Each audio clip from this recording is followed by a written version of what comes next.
ሰላም ጤና ይስጥልኝ። እንደምን አላችሁ ውድ ቀንዲል ሚዲያ ቤተሰቦቻችን፣ የጉብዝና ወራት መርሃ ግብር ተከታታዮች። ቴክኖሎጂው መገልገያ እንጂ ጌታ ሊሆን አይገባም። እኛ መሪ፣ እሱ አገልጋይ መሆን አለበት። ባለፉት ክፍሎች ስለ ዲጂታል ጾምና ስለ ጠዋት በረከት አውርተን ነበር። ዛሬ ግን ጠለቅ ብለን እንገባለን። አእምሯችንን ከዚህ የግርግር ወረራ የምናድንባቸው 4 ረቂቅ የጥበብ መንገዶች እናያለን። አንደኛው የትኩረት ጥበብ። የመጀመሪያው መፍትሄ የትኩረት አቅምን መመለስ ነው። አስተውላችኋል? በዚህ ዘመን አንድ ነገር በትኩረት መስራት እጅግ ከባድ እየሆነ መጥቷል። መጽሐፍ ስታነቡ 2 ገጽ ሳይሞላ እጃችሁ ወደ ስልኩ ይሄዳል። ጸሎት ስትጀምሩ ልባችሁ ሌላ ቦታ ይበራል። ይሄ አቴንሽን ስፓን ወይም የትኩረት እድሜያችን ማጠር የመንፈሳዊታችን ጠላት። ምክንያቱም እግዚአብሔርን ለማግኘት ትኩረት የግድ ያስፈልጋል።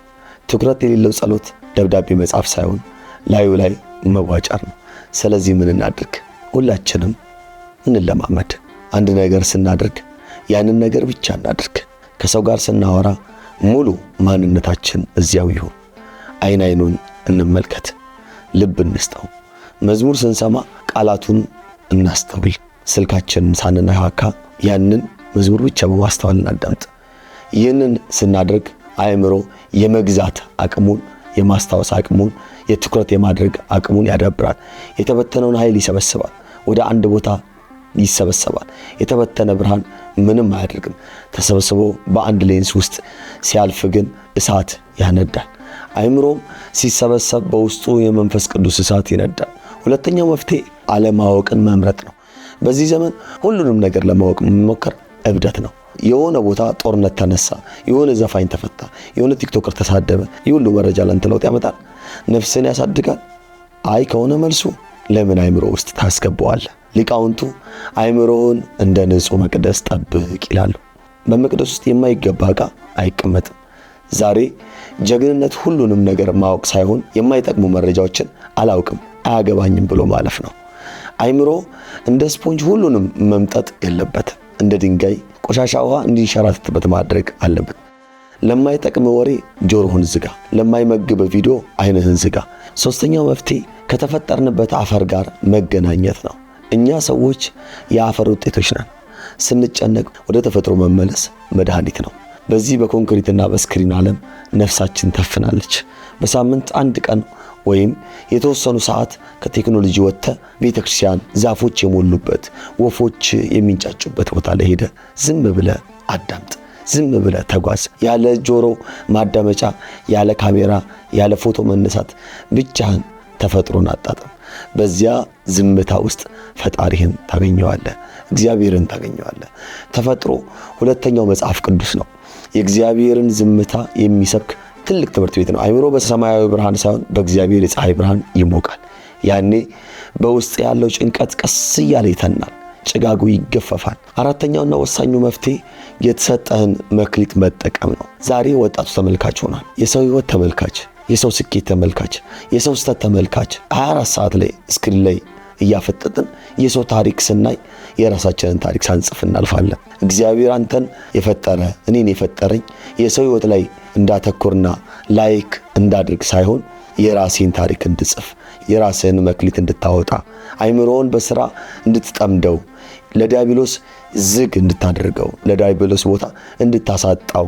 አእምሮህን በስራ ካልጠመድክ ግን ለዲያብሎስ ክፍት ነው።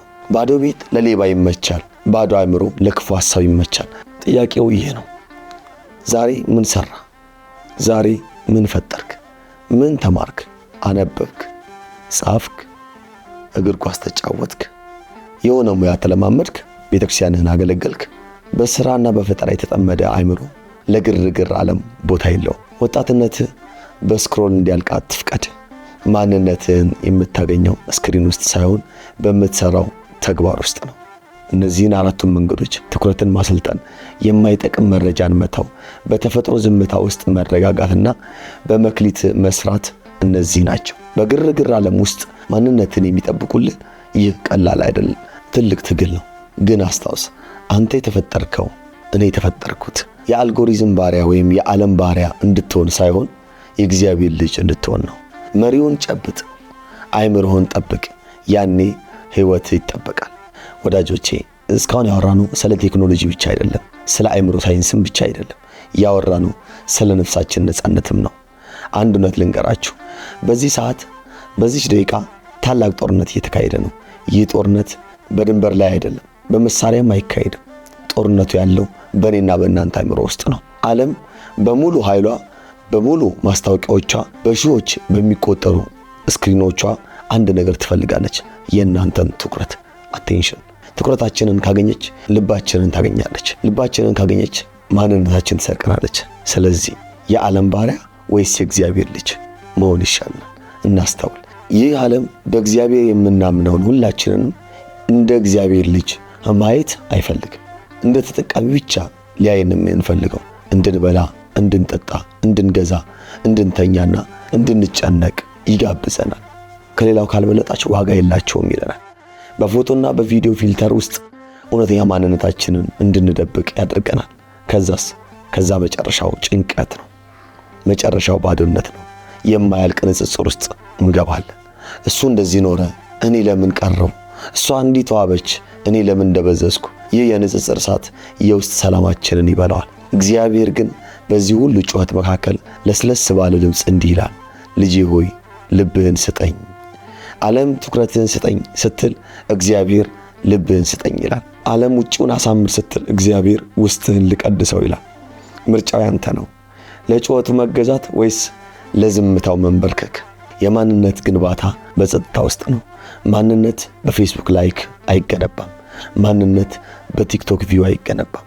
ማንነት የሚገነባው በጸጥታ ውስጥ ነው።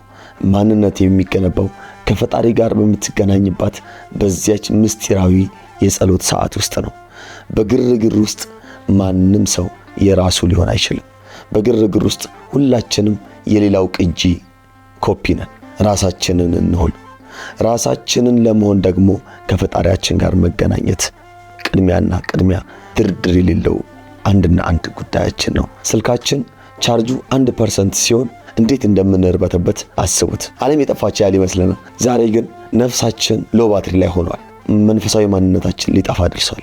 ለምን አንጨነቅም? የጸሎት ሕይወታችን ቻርጅ አልቋል። የቅዱሳን መጻሕፍት ንባብ ኦፍ ሆኗል። ከቤተክርስቲያን ጋር ያለን ግንኙነት ተቋርጧል።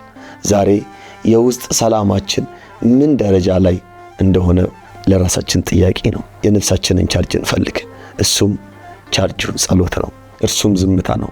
የጉብዝና ወራት ዋናው ዓላማው በመጽሐፍ ቅዱሳችንም ላይ እንደምናነበው በጉብዝና ወራት ፈጣሪን አስብ ይላል። ለምን?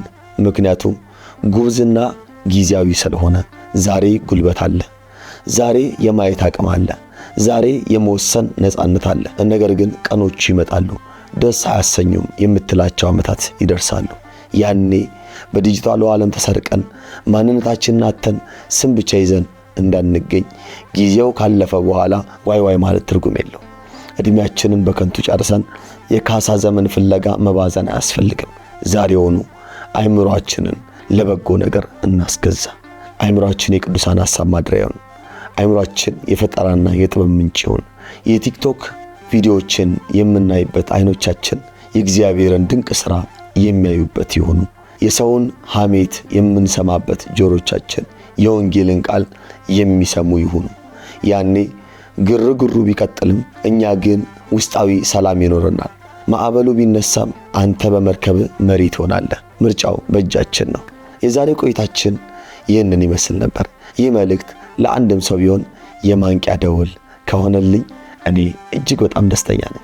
ይህ ቪዲዮ ወጣት ወንድሞቻችን እህቶቻችን ጋር እንዲደርስ ሼር አድርጉት። በተለይ በዚህ የመረጃ ጫጫታ ውስጥ ግራ ለተጋባን ለሁላችንም አብረን እንድንወያይ አስቤ የሰራሁት ነውና አብራችሁን ስለነበራችሁን ከልብ አመሰግናለሁ። የቀንዲል ሚዲያ ቤተሰብ በመሆን አብሮነታችሁን እንድትገልጹልኝ በፍቅር ጋብዛለሁ። ለሚቀጥለው ሳምንት እንዲሰራ የምትፈልጉትን ሐሳብ እንድትጽፉልኝ በአክብሮት እጠይቃለሁ። ስለነበረን ጊዜ ሁሉ የአምላካችን እግዚአብሔር ስም የተመሰገነ ይሁን። በሚቀጥለው መርሃ ግብር እስከምንገናኝ ቸር ቆዩልን። ሀበሻ ልብሱንም ነጠላውንም እንደዚህ ውብ በሆነ መልኩ ሰርታ ያለበሰችንን ልዕልት ዲዛይን እናመሰግናለን።